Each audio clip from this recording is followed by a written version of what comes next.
because you just know that those people are not where they want to be. Because if they were where they want to be, they'd be cheering me on or not paying me any attention. So. It's hard to make a living. Right? You either know anything about arts and passion. You can put your passion into these beautiful designs. And I hate to speak like a business professor, but I am. It's hard to make money doing that. So when did you feel comfortable in your skin and everything? That's a great question. Well, in addition to being an entrepreneur and running Women Who Rock, my first passion is a musician.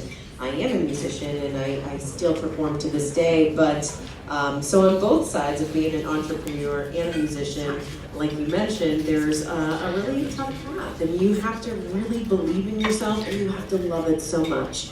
Even though I have challenges, even though we've been able to build Women Who Rock into this great global brand and movement, I mean, every day there's challenges that I have to face and overcome. So I think if you're able to wake up with gratitude and you can also know that you're making an impact, and that's one of the main reasons that I started Women Who Rock in our t-shirts and what we designed for them. So yes, but to your first question, when I see somebody that is rocking the brand or they attend one of our events and they come back to me and they said, I had the best time of my life, or wearing your t-shirt to this concert was the best night of my life, that's where I think the real payoff comes about.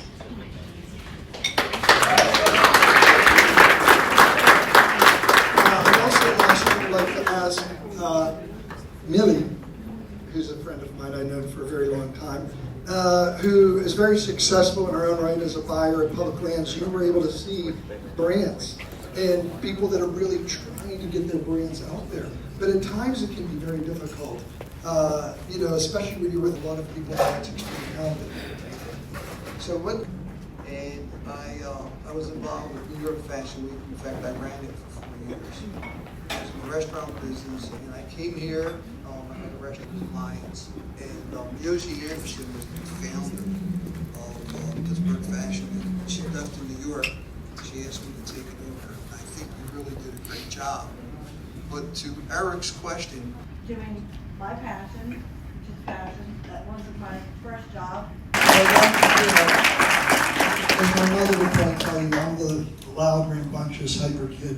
But behind every loud, rambunctious hyper kid, there's somebody that actually does something. So I'd like Dr. Shen, who really pulled all the strings. Another fashion joke. Oh my gosh, another fashion joke. Okay.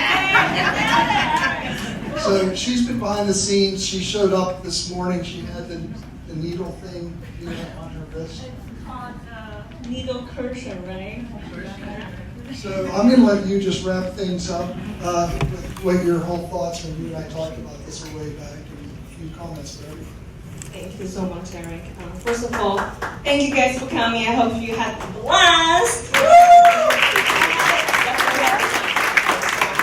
First of all, thanks to the Entrepreneurial Leadership Council and also Juniata College where I come from. My chair is supporting me here with a friend, taking a picture of me, and then we can post on social media. And of course, that's my job too, right? I teach marketing and also I teach fashion marketing management, a little bit of sewing, a little bit of styling, draping, and all that stuff. And we have our runway show at the final project. Yes, small amounts, but still exciting, right?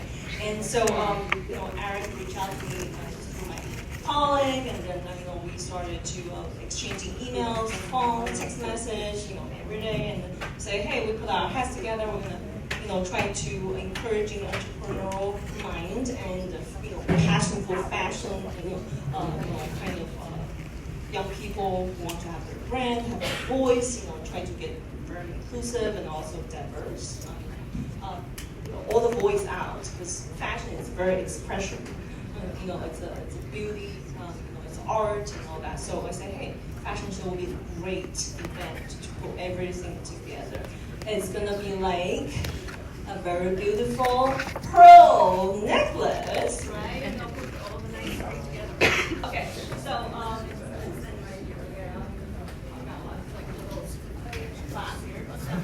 So, I started, thinking or envisioning about being a fashion designer when I was very young. Like, I started drawing when I was 5 years old, and that's all two-dimensional, right? It's all on the piece so pay for whatever. And then now I wanted to use my, sewing skill and designing skill to, change things, converting things from two-dimensional to three-dimensional, also influencing people in a positive way. So young people, not only just from the classroom, but also, from the runway, from the backstage, people are very, delicately working together and, interweigh their effort together. Another fashion pun here. You're welcome.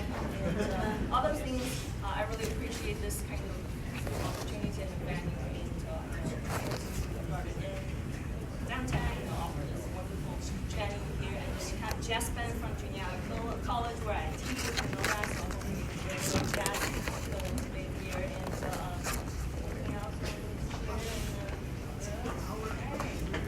So yeah, and again, enjoy the after party and feel free to chat with me, reach out to me if you have any question or you have any interest in leisure fashion. That's